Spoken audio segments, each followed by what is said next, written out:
All right. So by the time we finish with what we are doing today, we should be able to describe how, what, and for whom goods and services are produced. If you remember, the last time we met, we were looking at the questions, the basic economic questions that we ask.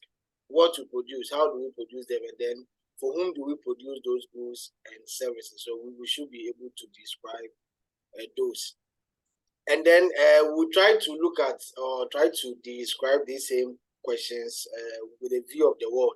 Okay, so the book was basically for the United States. Okay, but then whatever happens there also works for other countries as well. Then we have a model called the circular flow model.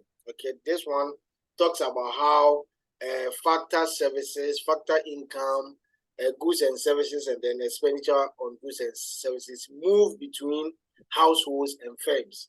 Then at times we add the effect of government activity too on these two economic agents. So that will be the last thing that we will look at today. Okay. All right. So first we start with the what do we produce. So let's describe the first basic economic question. What do we produce? Okay, what good, what service are of interest? What are we supposed to produce in order to satisfy our wants? Okay, so now the goods and services that we produce are divided into one: consumption goods and services. Okay, we will talk about them, what they are. Then we have capital goods, we have government goods and services, and then we have export goods and then services. Okay, so to answer the question, what do we produce? The goods and services that we produce are divided into these four. Okay, consumption goods and services, capital goods, government goods and services, and then the export goods and then services. So first, let's look at the consumption goods and services. Okay. All right. So basically, for consumption goods and services, we are just talking about the goods and services that are being bought by individuals, that are being bought by the people living in that particular economy. Okay, so we buy these goods, we consume them just to raise our standard of living. Okay, so any good that you personally buy, an individual buys, we call it a consumption good. And then the services, I think the other time we differentiated between goods and then services. The goods are the physical ones, the tangible ones, and then the services are those ones we cannot actually touch them. Okay, having a haircut, banking service, insurance, and all those ones are services. So any of these commodities that an individual buys, which contributes to that person's standard of living, is called consumption good or service. Okay, so that's the first component of what we actually produce. So examples, movies. You see that movie is a service. Okay, movie is a service. I mean, we can talk about thousands of such goods and then services. Then we have capital goods. So the capital goods are goods that were initially produced by us, and then we are now using them to produce other goods and services. Okay, so these ones are bought by businesses. Firms do buy capital goods, and they use them to further produce other goods and then services. So examples, cranes. We can talk about cars, photocopier machines.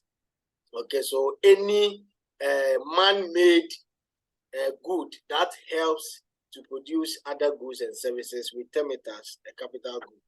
Okay, we term it as a capital. So the laptop that I'm using now is a capital good because I'm using it to provide a service. Okay, it has previously been produced by us, and then we are using it to further produce other goods too. So that's for consumption goods and then for capital goods. Then for government goods, we are talking about this thing with this time.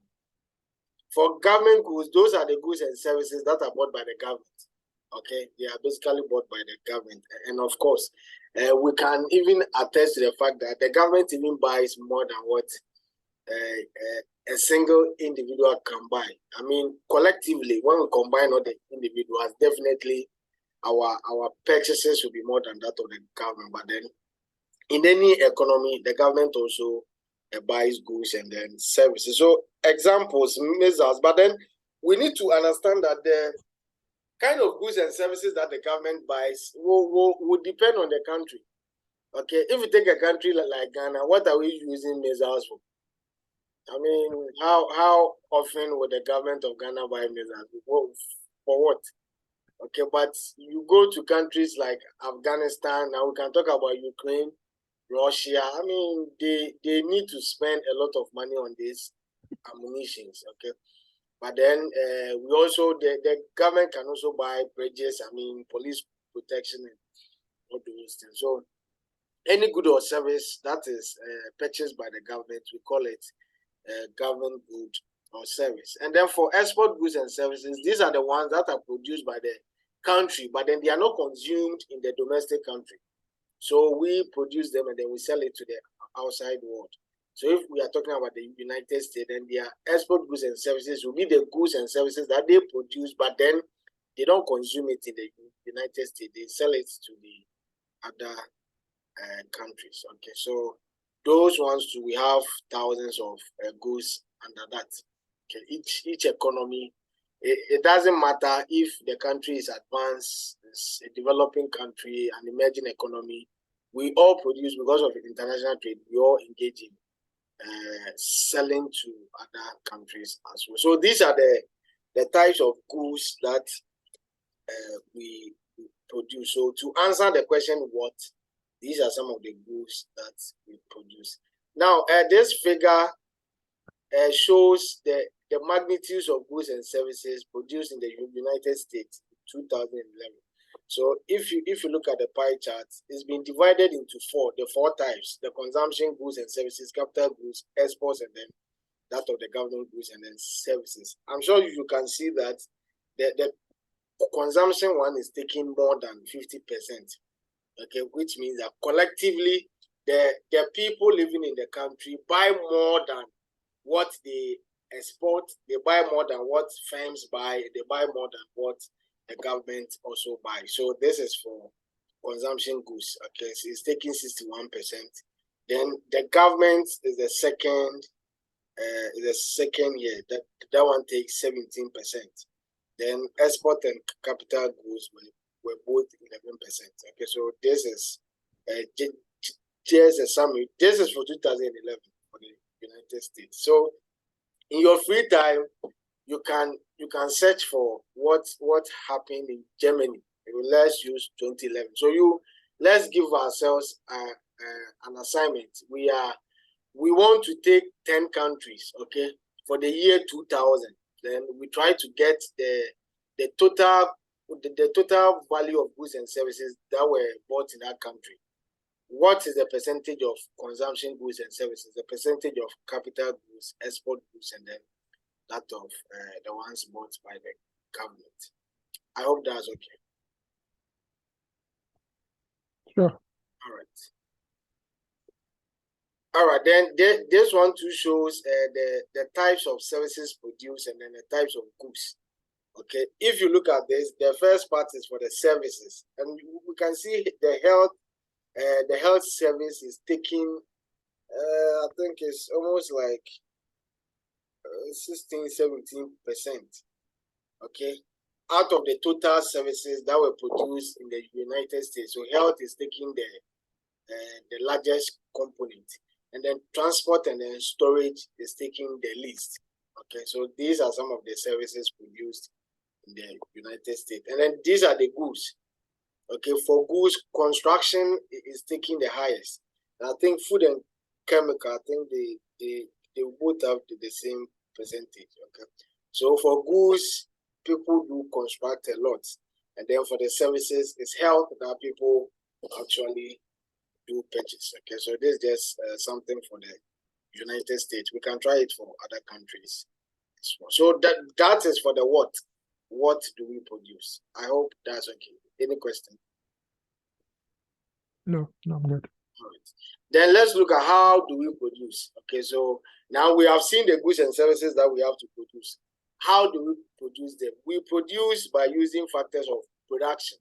Okay, all the productive resources that are used to produce goods and services. Okay, so for factors of production, we are just talking about all the resources that we combine in order to get those 4 types of goods. For us to get consumption goods, what are the factors we are combining? What are the resources that we are using? In economics, we have 4 factors of production.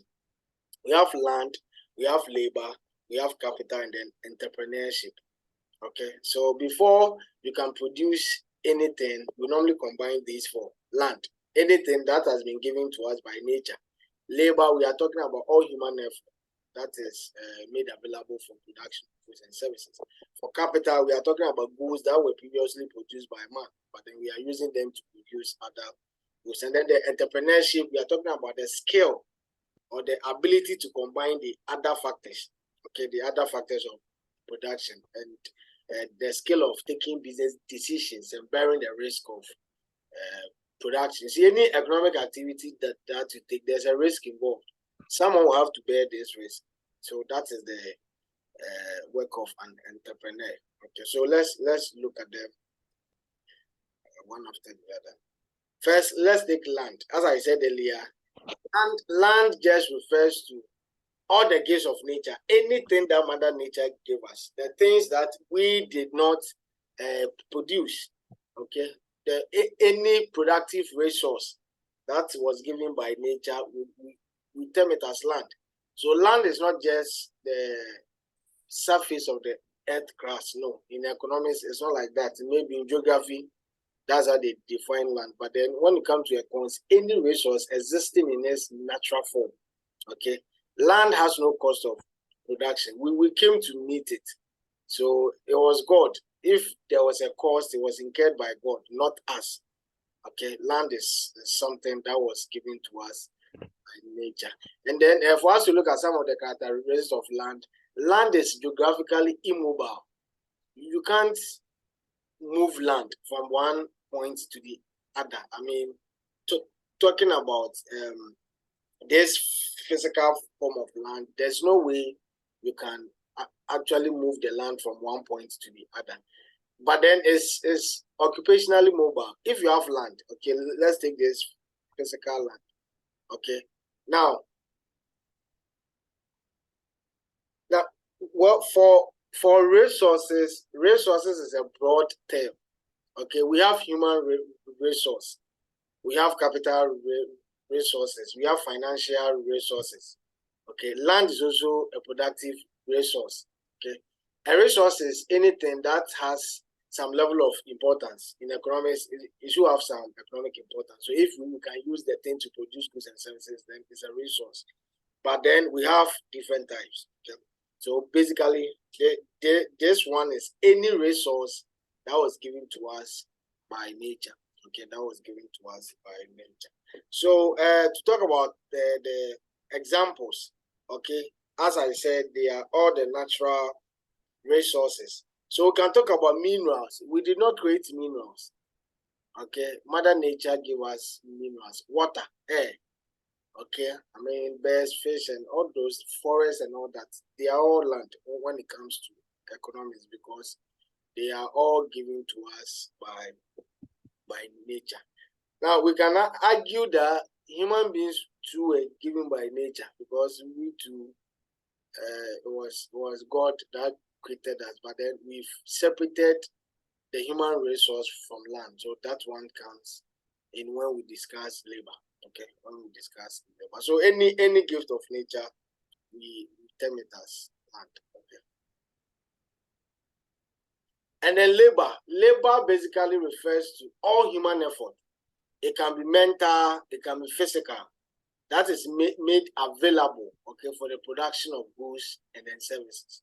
So before we can produce any good or service, whatever part, whatever activity that human beings undertake during that process, that production process, we term it as labor. So it involves both the time that you are spending and then your effort that you are rendering, that you are devoting to the production process. Okay. So as I was saying, it can be mental, it can be physical. Some labor use more of their mental effort than their physical.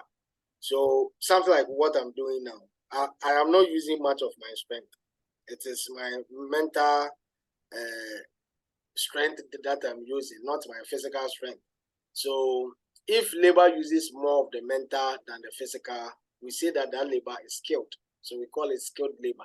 But those that use more of their physical than their mental, we call them unskilled labor. So someone that is weeding, we don't need much mental ability to weed. It's a strength that we need. Okay, if you are pushing a truck, it's your physical strength that you need. Okay, so any time or effort that human beings devote to producing goods and services, we term it as labor. But then how efficient labor will be depends on how skilled that person is, what we call the human capital. So if you be very efficient, if labor will be very good, it depends on the human capital. Okay, it depends on what it doesn't only depend on the skills or the ability that person has, but then it also depends on how efficient the other factors of production are. See, you see, labor on its own cannot produce any good or service. Human beings, just like that, cannot produce a good or a service. You need to combine the other factors. So let's take, for example, two people are weeding. Okay, assuming per training and all that, weeding training, they are on the same level. Now, one person is using a mower and the other person is using a cutlass. I mean, if they have the same area of land to weed, who is going to finish first? The person having the mower, right? He'll be more efficient than the one using the cutlass. Why? Because the mower too is more efficient than the cutlass. So if labor will be more efficient, it doesn't only depend on the skills or the human capital. It also depends on the efficiency of the other factors of production. So here they were using capital, they were using cutlass and the mower. Mower tends to be more efficient than cutlass. So the one using mower tends to be more effective. Okay, so how do we define human capital? We are saying that the quality of labor will depend on human capital. We are talking about the knowledge that labor has, the skill that people obtain, and how do we get these skills? Through education, training, work experience. Okay, so if two people are rendering the same service, they are all performing the role of labor in the production process. How efficient they will be depends on the knowledge that they have. People are unable to partake in a certain production process because they don't have the knowledge there. They don't have the skill. Okay, if you look at these footballers, they are skilled. A lot of people wish to also be footballers, but then if you don't have the skill, you can't do it. That's how labor is. If I had no knowledge in economics, I wouldn't have been able to render the service I'm rendering now. Okay, so before labor can actually partake in the production process, it needs human capital. You need knowledge. You need skill in whatever it is that you want to do. Okay, so for labor to have high quality, it also needs a high level of human capital. All right, we look at capital. We said we have labor, land, labor, and then we have capital. So it consists of tools, instruments, machines, buildings, anything that were produced in the past. Okay, and who produced them? Human beings. Okay, so all these things that were produced in the past, and now businesses or firms are now using them to produce goods and services. We term them as capital. So buildings are capital, instruments, the tools that we use. If you're using a cutlass, you are using the laptop I'm using now is a tool, it's aiding the teaching service. So all these things form part of what? Capital. Okay, so we need them before we can produce whatever good or service that we want to produce. So capital also involves the semi-finished goods. There are some goods, something like wood.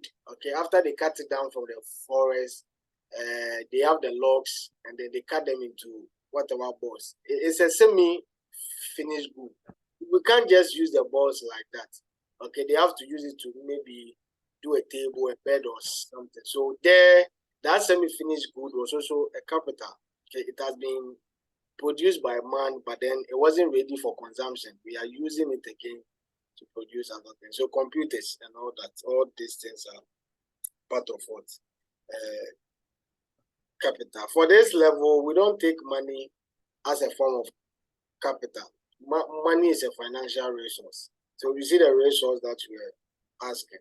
We have a lot of resources. Okay, we have a lot of stocks, bonds, and all those ones. All those things are things that are seen in the financial market. So those ones are not part of the capital we are dealing with. Okay.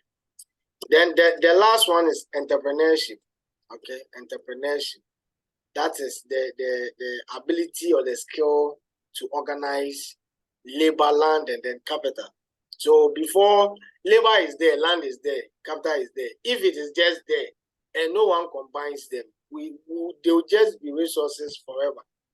They will not be turned into goods and services. So that person that combines the other factors of production, we call it an entrepreneur. And the skill or the act of doing that is what we term entrepreneurship. Okay, so that one too is something that human beings do. It's just like labor. You have to be a human being before you can combine these things. So for an entrepreneur, you are supposed to bring the business idea. What type of good am I supposed to produce? Okay, how do I produce? And so all the business decisions that you are taking, that makes you an entrepreneur. Okay, it makes you an entrepreneur. Day in, day out, you have to be thinking, I mean, how do I improve upon the good or the service that I am rendering? How do I actually get to my customers? How do I get more customers without reducing the quality of my good or my service? So it is not an easy thing at all. You have to be thinking, always doing this and that and that. I'm into private lending. Okay, I give small loans to these business women. And it's not easy. At times, me that I have my money that I'm going to give it to them, I don't even sleep. You have to be thinking. I mean, you have a lot of people coming to you for the money. Which ones are you supposed to give it to? How do you get your money back? What is the interest rate that you can set so that the business can move on, and at the same time, it wouldn't put pressure on your customers? I mean, what do you do to help your customers so that their businesses too can go on, so that they can do the repayment on? You see that all these things are decisions that the entrepreneur will have to make. Okay, so as you are doing them, you are able to produce whatever good or service that you do. And then you know that there's a risk involved. This lending thing, even banks, the amount of money that people owe them, how much more a private lender? So it's a risk. You are giving your money to someone. What even shows that the person will come and pay?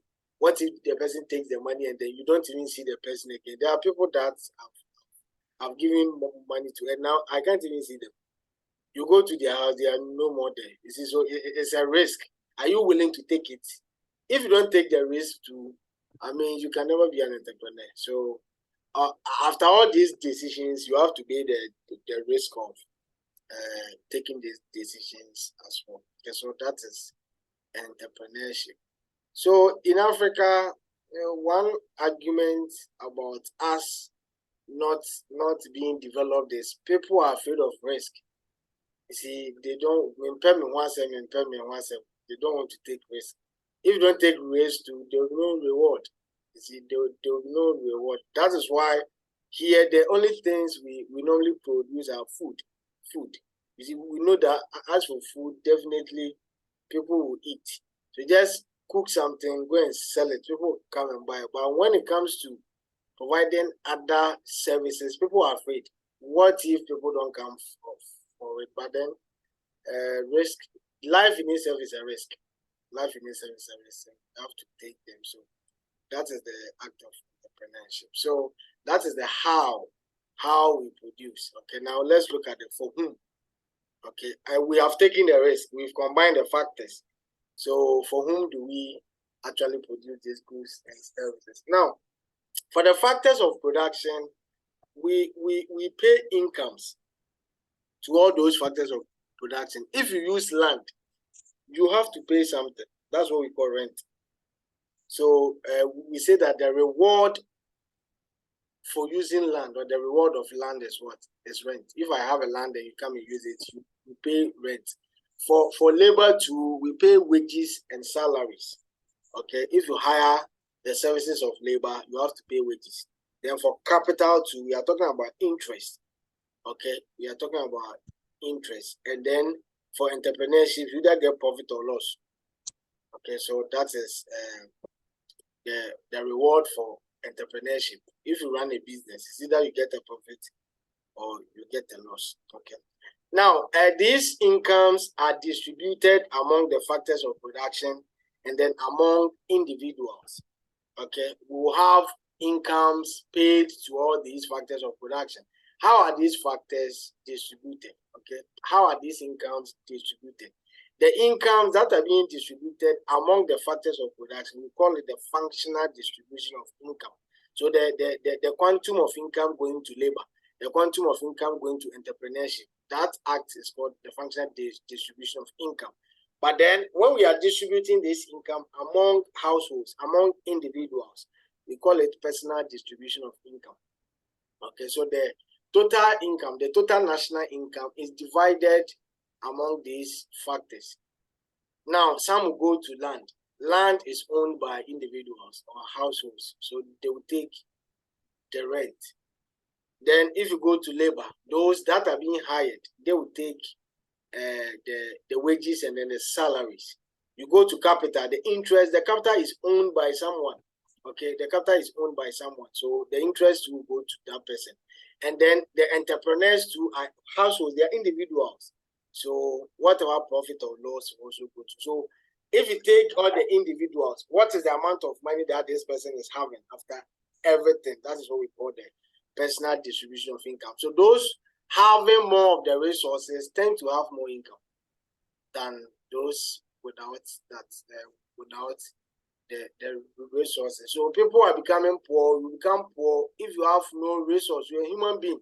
You don't have any human capital, no knowledge, no training, no skill, no experience. You don't get wage. Okay, if you don't have land, you don't get rent. If you don't have any capital, you don't have any interest on it. You are refusing to take risk. You don't want to be an entrepreneur. How do you get profit? See, so those that are with the resources are those that are becoming rich, and the distribution of income is just going to those people. That's why we are having a very large gap between the rich and the poor. Okay, so this is a functional distribution of income in the United States for the year 2010. Okay, if you look at this, wages is taking 69%. So out of the total national income of the country, wages is taking 69, and then the others, rent, interest, and profit is taking only 31. So this is the functional distribution of income. Okay, and then this is the personal distribution. So these ones, the factor incomes are being distributed among the people. Look at what is happening here. Okay, they've divided the total population into 5. So we have the poorest 20%, and then the richest 20%. The richest 20% is having almost like more than 51%. See, look at this. More than, so if we have 100 people in the country, then 20, assuming we have 100 people, and then we have $100,000. Okay, the total income for all these people is just $100,000. Now, 20 people are having more than 50,000. Okay, 20 people are having more than 50,000, and then the other 50,000 will be distributed among the other 80 people, which is not fair at all. Like, it's not fair at all. But what can we do? These 20 people are owing the resources that are used to produce the goods and services, so they will receive the factor income. You are afraid to take risk. The people are taking risk, so the reward will come to them. You understand? So this is an example of personal distribution of income. You see that the richest 20%, they are taking 51%, which I mean, on humanitarian grounds, it is not fair. But then there's nothing we can do about it. You don't want to take risk. How do you get rich? Okay. Those that are getting richer and richer are those that are actually taking risk. So, all right, that is that for the questions. The what question, the how question, and then the phone. Okay, but basically goods and services are produced just to satisfy human wants. Okay, except that at times there's a target population, there's a group of people that we normally produce the goods for. Okay, that we normally produce the goods for. So, any question? Any questions? No.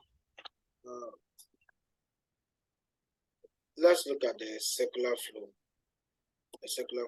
model. Now, let's just get the understanding before we move on. In the basic form, of this model, we assume that we have only two economic units: households and firms. Okay, households and then firms. Now, these people are living in an economy.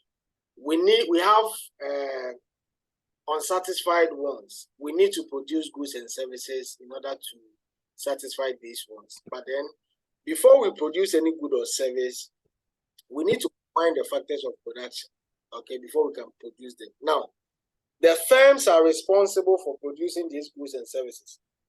And the households, they own the factors of production.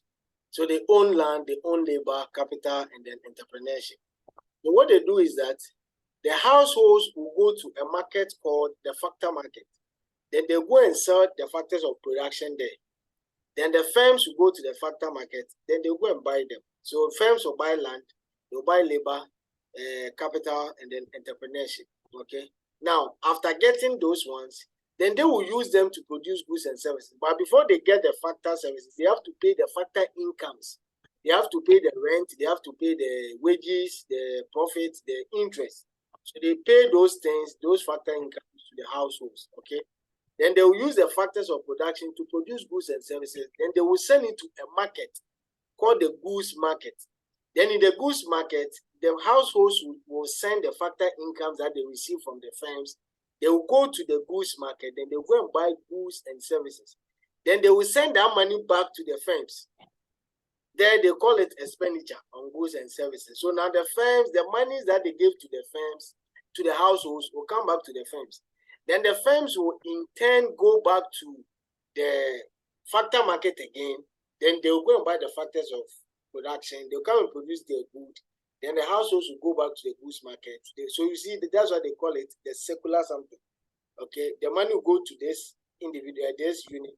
It will come back here. It will go back again. You see that it keeps on moving around. Okay, but then it doesn't always act like that. The basic form, that is what was supposed to happen. Whatever money that the households receive, they are supposed to use it to buy goods and services from the firm. So it goes back to the businesses. And then whatever money that the businesses receive is supposed to go back to the firms, to the households in the form of factor income. Then the households will bring it back. So if it's 10,000, the 10,000 should be moving. Go to firms, come back to households, go to firms, come back to households. But then it doesn't always work like that. We have something called injection and withdrawals. Okay, injections and then withdrawals. For the withdrawals, they are something that is taken away from the model. Okay, it is taken away from the circular flow. One is savings. When the firms send the money to the factor market, they pay the households factor incomes, assuming it's 10,000. Instead of the household using all the 10,000 to go and buy goods and services, they save part of it. If they save 2,000, they will only be left with 8,000. So 8,000 will now go to the business or the firms, which means that there is a withdrawal, there's a leakage. The money